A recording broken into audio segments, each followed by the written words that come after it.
شروع اللہ کا نام لے کر جو بڑا مہربان نہایت رحم والا ہے۔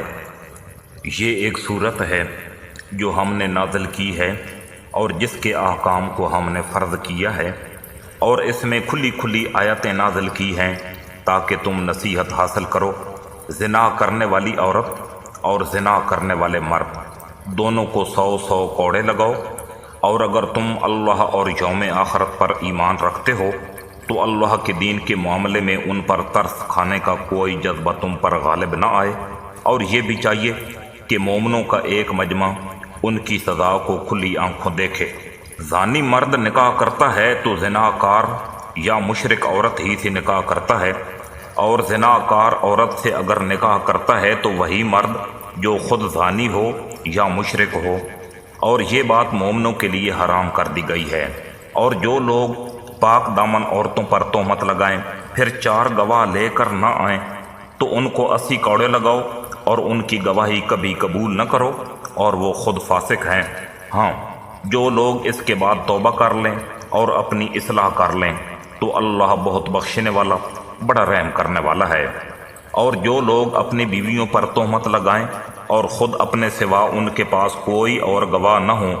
تو ایسے کسی شخص کو جو گواہی دینی ہوگی وہ یہ ہے کہ وہ 4 مرتبہ اللہ کی قسم کھا کر یہ بیان دے کہ وہ بیوی پر لگائے ہوئے الزام میں یقیناً سچا ہے، اور 5ویں مرتبہ یہ کہے کہ اگر میں اپنے الزام میں جھوٹا ہوں تو مجھ پر اللہ کی لعنت ہو۔ اور عورت سے زنا کی سزا دور کرنے کا راستہ یہ ہے کہ وہ 4 مرتبہ اللہ کی قسم کھا کر یہ گواہی دے کہ اس کا شوہر اس الزام میں جھوٹا ہے، اور 5ویں مرتبہ یہ کہے کہ اگر وہ سچا ہو تو مجھ پر اللہ کا غضب نازل ہو۔ اور اگر تم پر اللہ کا فضل اور اس کی رحمت نہ ہوتی اور یہ بات نہ ہوتی کہ اللہ کثرت سے توبہ قبول کرنے والا حکمت والا ہے، تو خود سوچ لو کہ تمہارا کیا بنتا۔ یقین جانو کہ جو لوگ یہ جھوٹی تہمت گھڑ کر لائے ہیں وہ تمہارے اندر ہی کا ایک ٹولہ ہے۔ تم اس بات کو اپنے لیے برا نہ سمجھو، بلکہ یہ تمہارے لیے بہتر ہی بہتر ہے۔ ان لوگوں میں سے ہر ایک کے حصے میں اپنے کیے کا گناہ آیا ہے، اور ان میں سے جس شخص نے اس بہتان کا بڑا حصہ اپنے سر لیا ہے اس کے لیے تو زبردست عذاب ہے۔ جس وقت تم لوگوں نے یہ بات سنی تھی تو ایسا کیوں نہ ہوا کہ مومن مرد بھی اور مومن عورتیں بھی اپنے بارے میں نیک گمان رکھتے اور کہہ دیتے کہ یہ کھلم کھلا جھوٹ ہے۔ وہ بہتان لگانے والے اس بات پر 4 گواہ کیوں نہیں لے کر آئے؟ اب جب کہ وہ گواہ نہیں لائے تو اللہ کے نزدیک وہی جھوٹے ہیں۔ اور اگر تم پر دنیا اور آخرت میں اللہ کا فضل اور اس کی رحمت نہ ہوتی تو جن باتوں میں تم پڑ گئے تھے ان کی وجہ سے تم پر اس وقت سخت عذاب آ پڑتا جب تم اپنی زبانوں سے اس بات کو ایک دوسرے سے نقل کر رہے تھے اور اپنے منہ سے وہ بات کہہ رہے تھے جس کا تمہیں کوئی علم نہیں تھا، اور تم اس بات کو معمولی سمجھ رہے تھے، حالانکہ اللہ کے نزدیک وہ بڑی سنگین بات تھی۔ اور جس وقت تم نے یہ بات سنی تھی اسی وقت تم نے یہ کیوں نہیں کہا کہ ہمیں کوئی حق نہیں پہنچتا کہ ہم یہ بات منہ سے نکالیں؟ یا اللہ، آپ کی ذات ہر عیب سے پاک ہے۔ یہ تو بڑا زبردست بہتان ہے۔ اللہ تمہیں نصیحت کرتا ہے کہ پھر کبھی ایسا نہ کرنا اگر واقعی تم مومن ہو۔ اور اللہ تمہارے سامنے ہدایت کی باتیں صاف صاف بیان کر رہا ہے، اور اللہ علم کا بھی مالک ہے، حکمت کا بھی مالک۔ یاد رکھو کہ جو لوگ یہ چاہتے ہیں کہ ایمان والوں میں بے حیائی پھیلے ان کے لیے دنیا اور آخرت میں دردناک عذاب ہے، اور اللہ جانتا ہے اور تم نہیں جانتے۔ اور اگر یہ بات نہ ہوتی کہ اللہ کا فضل اور اس کی رحمت تمہارے شامل حال ہے اور اللہ بڑا شفیق بڑا مہربان ہے تو تم بھی نہ بچتے۔ اے ایمان والو، تم شیطان کے پیچھے نہ چلو، اور اگر کوئی شخص شیطان کے پیچھے چلے تو شیطان تو ہمیشہ بے حیائی اور بدی کی تلقین کرے گا۔ اور اگر تم پر اللہ کا فضل اور رحمت نہ ہوتی تو تم میں سے کوئی بھی کبھی پاک صاف نہ ہوتا، لیکن اللہ جس کو چاہتا ہے پاک صاف کر دیتا ہے، اور اللہ ہر بات سنتا ہر چیز جانتا ہے۔ اور تم میں سے جو لوگ اہل خیر ہیں اور مالی وسعت رکھتے ہیں وہ ایسی قسم نہ کھائیں کہ وہ رشتہ داروں، مسکینوں اور اللہ کے راستے میں ہجرت کرنے والوں کو کچھ نہیں دیں گے، اور انہیں چاہیے کہ معافی اور درگزر سے کام لیں۔ کیا تمہیں یہ پسند نہیں ہے کہ اللہ تمہاری خطائیں بخش دے، اور اللہ بہت بخشنے والا بڑا مہربان ہے۔ یاد رکھو کہ جو لوگ پاک دامن بھولی بھالی مسلمان عورتوں پر تہمت لگاتے ہیں ان پر دنیا اور آخرت میں پھٹکار پڑ چکی ہے، اور ان کو اس دن زبردست عذاب ہوگا جس دن خود ان کی زبانیں، ان کے ہاتھ اور ان کے پاؤں ان کے خلاف اس کارتوت کی گواہی دیں گے جو وہ کرتے رہے ہیں۔ اس دن اللہ ان کو وہ بدلہ پورا پورا دے دے گا جس کے وہ مستحق ہیں، اور ان کو پتہ چل جائے گا کہ وہ اللہ ہی حق ہے اور وہی ساری بات کھول دینے والا ہے۔ گندی عورتیں گندے مردوں کے لائق ہیں، اور گندے مرد گندی عورتوں کے لائق، اور پاک باز عورتیں پاک باز مردوں کے لائق ہیں، اور پاک باز مرد پاک باز عورتوں کے لائق۔ یہ پاک باز مرد اور عورتیں ان باتوں سے بالکل مبرہ ہیں جو یہ لوگ بنا رہے ہیں۔ ان پاک بازوں کے حصے میں تو مغفرت ہے اور باعزت رزق۔ اے ایمان والو، اپنے گھروں کے سوا دوسرے گھروں میں اس وقت تک داخل نہ ہو جب تک اجازت نہ لے لو، اور ان میں بسنے والوں کو سلام نہ کر لو۔ یہی طریقہ تمہارے لیے بہتر ہے۔ امید ہے کہ تم خیال رکھو گے، اور اگر تم ان گھروں میں کسی کو نہ پاؤ تب بھی ان میں اس وقت تک داخل نہ ہو جب تک تمہیں اجازت نہ دے دی جائے، اور اگر تم سے کہا جائے کہ واپس چلے جاؤ تو واپس چلے جاؤ۔ یہی تمہارے لیے پاکیزہ ترین طریقہ ہے، اور تم جو عمل بھی کرتے ہو اللہ کو اس کا پورا پورا علم ہے۔ تمہارے لیے اس میں کوئی گناہ نہیں ہے کہ تم ایسے گھروں میں اجازت لیے بغیر داخل ہو جن میں کوئی رہتا نہ ہو، اور ان سے تمہیں فائدہ اٹھانے کا حق ہو، اور تم جو کام اعلانیہ کرتے ہو اور جو چھپ کر کرتے ہو اللہ ان سب کو جانتا ہے۔ مومن مردوں سے کہہ دو کہ وہ اپنی نگاہیں نیچی رکھیں اور اپنی شرمگاہوں کی حفاظت کریں، یہی ان کے لیے پاکیزہ ترین طریقہ ہے۔ وہ جو کارروائیاں کرتے ہیں اللہ ان سب سے پوری طرح باخبر ہے۔ اور مومن عورتوں سے کہہ دو کہ وہ اپنی نگاہیں نیچی رکھیں اور اپنی شرمگاہوں کی حفاظت کریں، اور اپنی سجاوٹ کو کسی پر ظاہر نہ کریں سوائے اس کے جو خود ہی ظاہر ہو جائے، اور اپنی اوڑھنیوں کے آنچل اپنے گریبانوں پر ڈال لیا کریں، اور اپنی سجاوٹ اور کسی پر ظاہر نہ کریں سوائے اپنے شوہروں کے، یا اپنے باپ، یا اپنے شوہروں کے باپ، یا اپنے بیٹوں، یا اپنے شوہروں کے بیٹوں کے، یا اپنے بھائیوں، یا اپنے بھائیوں کے بیٹوں، یا اپنی بہنوں کے بیٹوں کے، یا اپنی عورتوں کے، یا ان کے جو اپنے ہاتھوں کی ملکیت میں ہیں، یا ان خدمت گزاروں کے جن کے دل میں کوئی جنسی تقاضا نہیں ہوتا، یا ان بچوں کے جو ابھی عورتوں کے چھپے ہوئے حصوں سے آشنا نہیں ہوئے۔ اور مسلمان عورتوں کو چاہیے کہ وہ اپنے پاؤں زمین پر اس طرح نہ ماریں کہ انہوں نے جو زینت چھپا رکھی ہے وہ معلوم ہو جائے۔ اور اے مومنو، تم سب اللہ کے سامنے توبہ کرو تاکہ تمہیں فلاح نصیب ہو۔ تم میں سے جن مردوں یا عورتوں کا اس وقت تک نکاح نہیں ہوا ان کا بھی نکاح کراؤ، اور تمہارے غلاموں اور باندیوں میں سے جو نکاح کے قابل ہوں ان کا بھی، اگر وہ تنگ دست ہوں تو اللہ اپنے فضل سے انہیں بے نیاز کر دے گا، اور اللہ بہت وسعت والا ہے، سب کچھ جانتا ہے۔ اور جن لوگوں کو نکاح کے مواقع میسر نہ ہوں وہ پاک دامنی کے ساتھ رہیں یہاں تک کہ اللہ اپنے فضل سے انہیں بے نیاز کر دے۔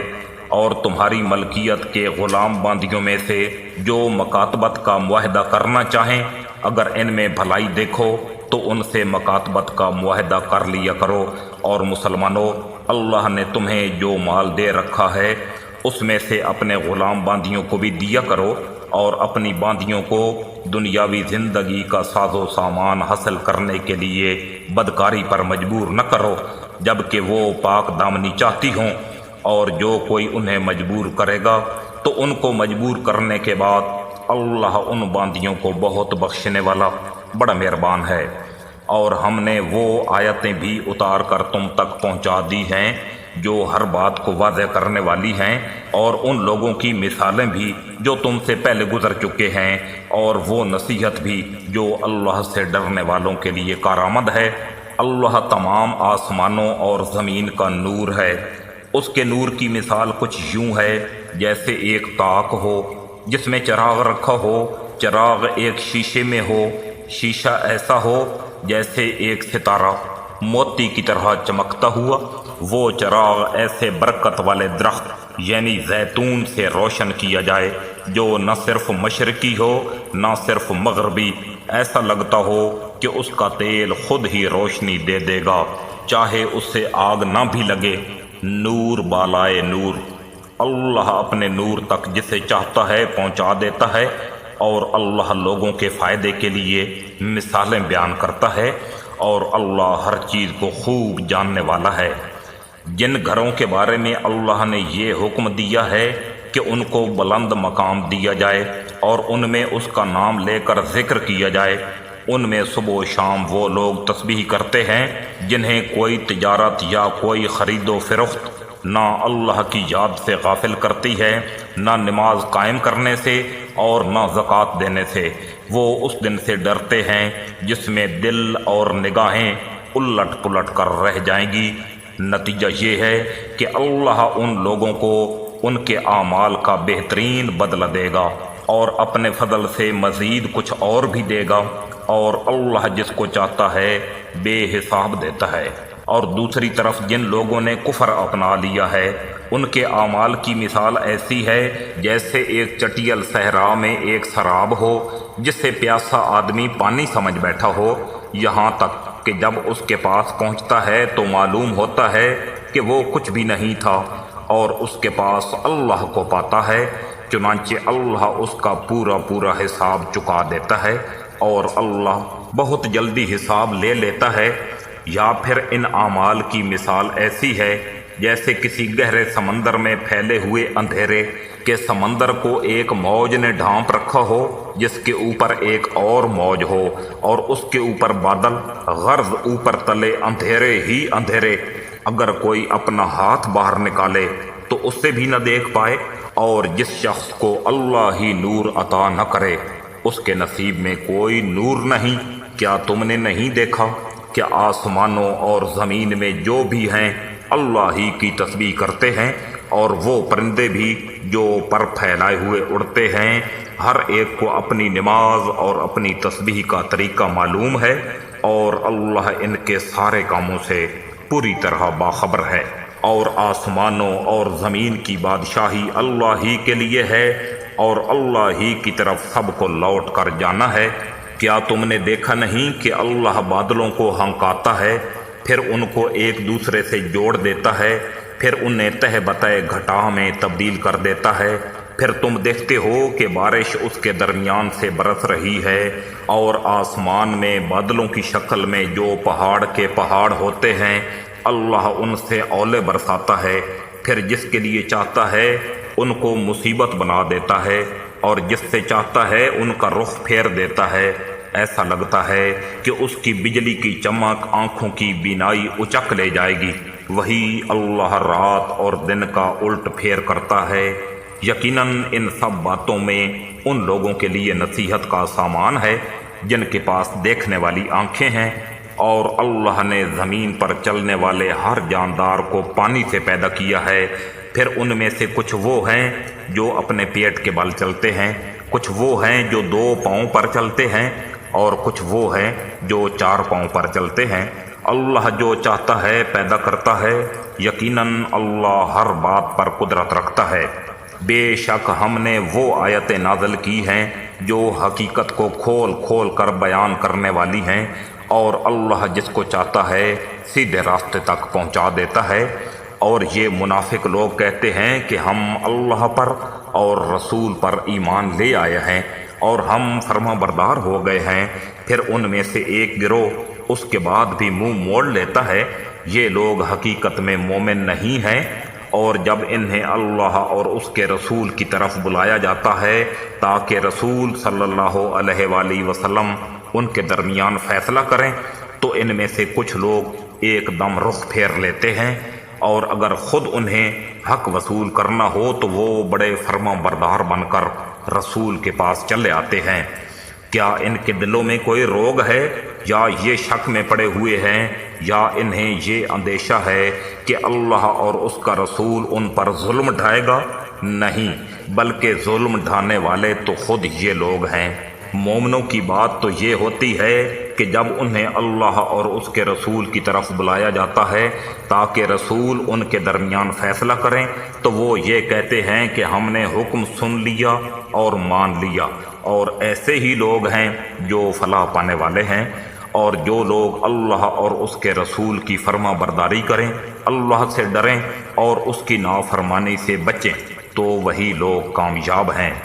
اور یہ منافق لوگ بڑے زوروں سے اللہ کی قسمیں کھاتے ہیں، اور اگر اے پیغمبر صلی اللہ علیہ وآلہ وسلم تم انہیں حکم دو گے تو یہ نکل کھڑے ہوں گے۔ ان سے کہو کہ قسمیں نہ کھاؤ، تمہاری فرما برداری کا سب کو علم ہے، یقین جانو کہ تم جو کچھ کرتے ہو اللہ اس سے پوری طرح باخبر ہے۔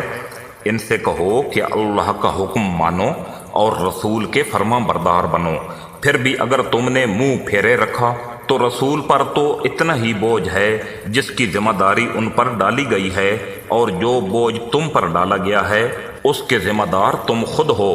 اگر تم ان کی فرما برداری کرو گے تو ہدایت پا جاؤ گے، اور رسول کا فرض اس سے زیادہ نہیں ہے کہ وہ صاف صاف بات پہنچا دیں۔ تم میں سے جو لوگ ایمان لے آئے ہیں اور جنہوں نے نیک عمل کیے ہیں، ان سے اللہ نے وعدہ کیا ہے کہ وہ انہیں ضرور زمین میں اپنا خلیفہ بنائے گا، جس طرح ان سے پہلے لوگوں کو بنایا تھا، اور ان کے لیے اس دین کو ضرور اقتدار بخشے گا جس سے ان کے لیے پسند کیا ہے، اور ان کو جو خوف لاحق رہا ہے اس کے بدلے انہیں ضرور امن عطا کرے گا۔ بس وہ میری عبادت کریں، میرے ساتھ کسی چیز کو شریک نہ ٹھہرائیں، اور جو لوگ اس کے بعد بھی ناشکری کریں گے تو ایسے لوگ نافرمان ہوں گے۔ اور نماز قائم کرو اور زکوٰۃ ادا کرو اور رسول کی فرما برداری کرو تاکہ تمہارے ساتھ رحمت کا برتاؤ کیا جائے۔ یہ ہرگز نہ سمجھنا کہ جن لوگوں نے کفر کا راستہ اپنا لیا ہے وہ زمین میں کہیں بھاگ کر ہمیں بے بس کر دیں گے۔ ان کا ٹھکانہ دوزخ ہے، اور یقیناً وہ بہت ہی برا ٹھکانہ ہے۔ اے ایمان والو، جو غلام لونڈیاں تمہاری ملکیت میں ہیں اور تم میں سے جو بچے ابھی بلوغت تک نہیں پہنچے، ان کو چاہیے کہ وہ 3 اوقات میں تمہارے پاس آنے کے لیے تم سے اجازت لے لیا کریں، نماز فجر سے پہلے، اور جب تم دوپہر کے وقت اپنے کپڑے اتار کر رکھ دیا کرتے ہو، اور نماز عشاء کے بعد۔ یہ 3 وقت تمہارے پردے کے اوقات ہیں۔ ان اوقات کے علاوہ نہ تم پر کوئی تنگی ہے نہ ان پر، ان کا بھی تمہارے پاس آنا جانا لگا رہتا ہے، تمہارا بھی ایک دوسرے کے پاس۔ اللہ اسی طرح آیتوں کو تمہارے سامنے کھول کھول کر بیان کرتا ہے، اور اللہ علم کا بھی مالک ہے، حکمت کا بھی مالک۔ اور جب تمہارے بچے بلوغت کو پہنچ جائیں تو وہ بھی اسی طرح اجازت لیا کریں جیسے ان سے پہلے بالغ ہونے والے اجازت لیتے رہے ہیں۔ اللہ اسی طرح اپنی آیتیں کھول کھول کر تمہارے سامنے بیان کرتا ہے، اور اللہ علم کا بھی مالک ہے، حکمت کا بھی مالک۔ اور جن بڑی بوڑھی عورتوں کو نکاح کی کوئی توقع نہیں رہی، ان کے لیے اس میں کوئی گناہ نہیں ہے کہ وہ اپنے زائد کپڑے مثلاً چادریں نامحرموں کے سامنے اتار کر رکھ دیں، بشرطے کہ زینت کی نمائش نہ کریں، اور اگر وہ احتیاط ہی رکھیں تو ان کے لیے اور زیادہ بہتر ہے، اور اللہ سب کچھ سنتا،